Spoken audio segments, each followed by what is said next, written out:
নমস্কার বন্ধুরা, সবাই কেমন আছো? আশা করি সবাই ভালো আছো। আমরাও সকলেই ভালো আছি।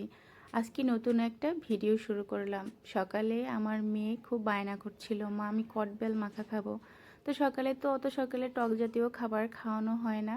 তো সেক্ষেত্রে আমি একটু বেলা বাড়ার সাথে সাথে কটবেলটা মেখে নিয়েছি। আসলে এই কটবেলটা আমাকে এক পরিচিত দাদা দিয়েছিল। উনি আমাকে 4টা বেল দিয়ে গিয়েছিলেন বাসায় এসে।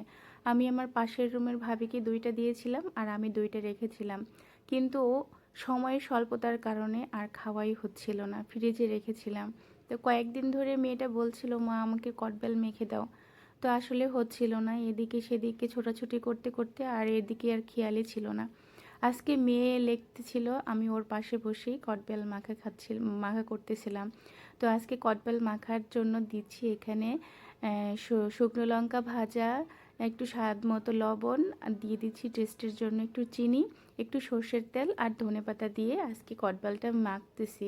তো আজকে মাখতে মাখতে আমার না মুখে জল চলে আসছিল, কারণ টক জাতীয় খাবার দেখলে মেয়েদের এমনিতেই একটু লোভ টকের প্রতি, আর মাখতে মাখতে তো আমার জিভে একদম জলে চলে এসেছিল। তো মাখামাখি কমপ্লিট, এবারে আমি একটু টেস্ট করে দেখলাম আসলে কেমন টেস্ট হয়েছে। মেয়ে লিখছিল, ওকে বললাম যে বাবা দেখো তো কেমন হয়েছে। ও হাত ধুতে চলে গেল বেসিনে, হাত ধুয়ে এসে ও টেস্ট করে দেখলো। তো আজকে কটবেল মাখাটা খুবই ভালো হয়েছিল, অসাধারণ। তবে হচ্ছে আমরা দুজন মিলে খাচ্ছিলাম। তো তো কট মানে যে কোনো টক মাখা এগুলো কিন্তু অনেকজন মিলে খেলে কিন্তু বেশ ভালো লাগে। সামান্য দু একজন মিলে খেতে কিন্তু অতটা ভালো লাগে না। যদি আমার এখানে আরও 5-10 জন লোক থাকতে একটু একটু করে হাতে নিতাম, চেটে চেটে সবাই মিলে খেতাম, বেশ ভালো লাগতো। যাই হোক, আমার বাসায় আজকে আর কেউই নেই। পাশের রুমের ভাবিও বাসায় নেই, উনিও চলে গিয়েছেন বাড়িতে। তো সেক্ষেত্রে আমি আমার মেয়ে দুজনে মিলেই মেখে খেয়ে নিলাম। আমার মেয়ে তো খাচ্ছিল আর খুব প্রশংসা করছিল, মা এত টেস্ট এত টেস্ট হয়েছে। ও বলছিল, মা বাজার থেকে আমরা যে কিনে খাই ওরা মেখে দেয়, তার থেকেও তোমার মাখাটা অনেক বেশি ভালো হয়েছে। আর তারপরে মাখা টাখা খেয়ে চলে আসলাম রান্নাঘরে। হাজব্যান্ড তো বাজার থেকে মাছ কিনে দিয়ে গেল। আজকে মাছ নিয়ে আসছে 3 আইটেমের। আমরা তো ভাবছিলাম বাড়িতে চলে যাব, তো এজন্য ওকে বলেছিলাম যে মাছ নিয়ে এসো, কেটে কেটে রেখে যাই, তুমি রান্না করে খেয়ে নিও। তো এজন্যই ও বাজার থেকে আজকে মাছ নিয়ে এসেছে। এখানে দেখো চিংড়ি মাছ নদীর, আর নদীর ট্যাংরা মাছ, এটাকে বলে গুলশে ট্যাংরা।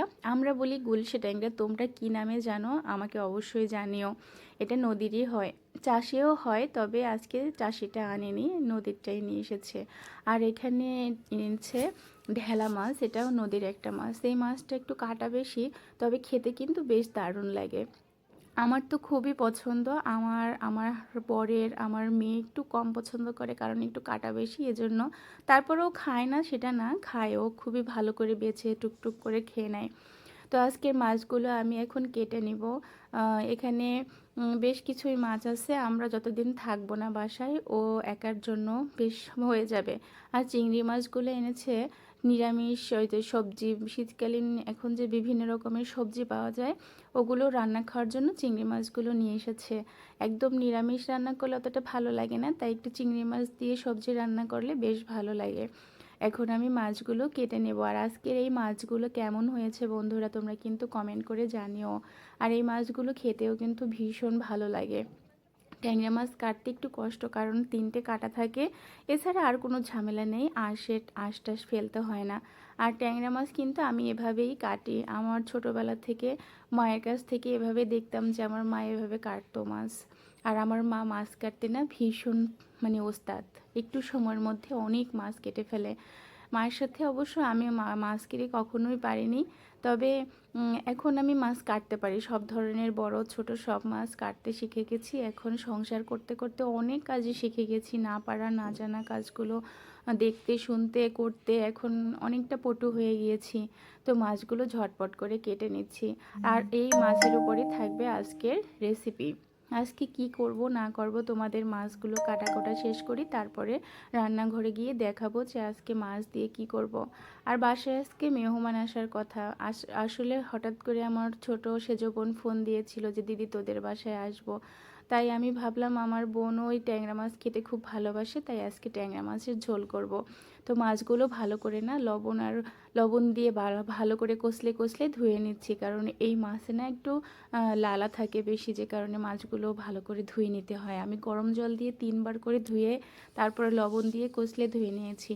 একটু হলুদ আর লবণ মেখে মাছগুলো ভালো করে এবার ভেজে নিব। ভালো করে বলতে অতিরিক্ত কড়া করে ভাজলে কিন্তু মাছ রান্না করলে স্বাদ লাগে না। তো এই জন্য আমি যতটুকু দরকার ততটুকু মানে একদম একটু হালকা হালকা করেই ভেজে নিয়েছি। মাছগুলো ভাজা কমপ্লিট। এবারে দিয়ে দিলাম ওই তেলের মধ্যে ফোড়ন, তেজপাতা, শুকনো লঙ্কা আর কিছু পরিমাণে জিরা। এবারে ফোড়ন দিয়ে আমি একটু ফোড়নটা একটু ভেজে নিচ্ছি, হালকা একটু গন্ধ বের হয়েছে। তারপর এর মধ্যে দিয়ে দিলাম পেঁয়াজ, রসুন, আদা পেস্ট সামান্য পরিমাণে, খুব একটা বেশি দিব না। দিয়ে দিলাম স্বাদ মতো লবণ, হলুদ গুঁড়ো, মরিচের গুঁড়ো। এবার দিয়ে ভালো করে আমি মশলাটা কষিয়ে নেব। আসলে অতিরিক্ত তেল ঝাল মশলা এখন আর খেতে মন চায় না। হালকার উপরে রান্নাটা করলে আমার এখন খুব ভালো লাগে। আর ওর বাবা তো বেশি মশলা রান্না খেতেই চায় না।